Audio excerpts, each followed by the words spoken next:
Assalamualaikum warahmatullahi wabarakatuh. Perkenalkan, nama saya Nenda Jubaida, saya dari Prodi PK PAUD. Dalam video ini saya akan membahas tentang lahirnya Pancasila. Sebagai generasi muda, kita tidak hanya perlu mengetahui sejarah, tetapi harus mengetahui tentang maknanya dari Pancasila itu sendiri. Kita ketahui Pancasila adalah dasar negara Republik Indonesia, sekaligus ideologi bangsa Indonesia. Pancasila merupakan 5 prinsip utama yang menjadi pedoman dalam kehidupan berbangsa dan bernegara.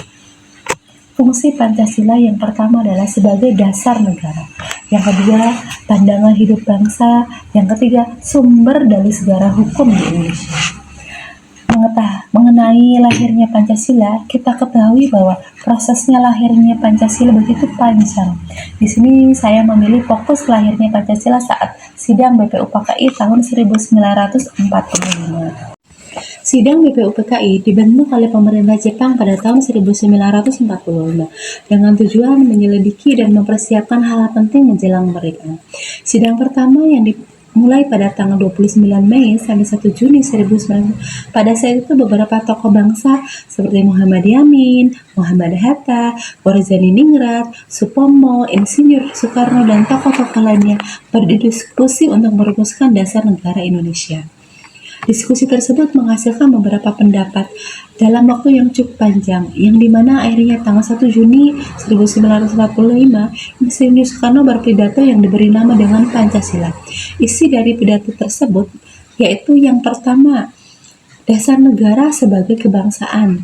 Yang kedua, dasar negara sebagai internasionalisme. Yang ketiga, dasar negara sebagai mufakat dasar.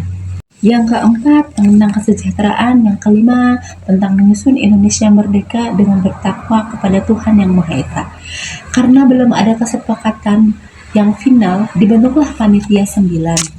Yang keempat, kesejahteraan. Yang kelima, menyusun Indonesia merdeka dengan bertakwa kepada Tuhan Yang Maha Esa.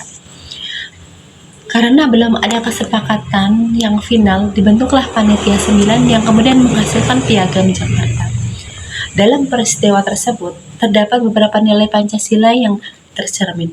Yang pertama, persatuan Indonesia. Para tokoh mengutamakan persatuan di atas perbedaan. Yang kedua, kerakyatan yang dipimpin oleh hikmah kebijaksanaan dalam permusyawaratan dan perwakilan. Keputusan diambil melalui musyawarah. Yang ketiga, keadilan sosial yang tujuan akhirnya adalah kesejahteraan seluruh rakyat Indonesia. Dari sejarah ini kita belajar bahwa perbedaan bukan untuk diperdebatkan secara negatif, tetapi untuk disatukan. Karena itu, kita seringkali menghadapi perbedaan pendapat, baik di media sosial maupun kehidupan sehari-hari. Kita harus menjunjung tinggi nilai toleransi, menghargai pendapat orang lain, dan mengutamakan persatuan.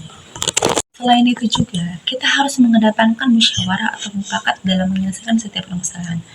Dengan menerapkan Pancasila, kita jadi bisa menjadi generasi yang lebih baik lagi, lebih bijaksana, lebih dewasa, dan berkontribusi positif bagi bangsa dan negara.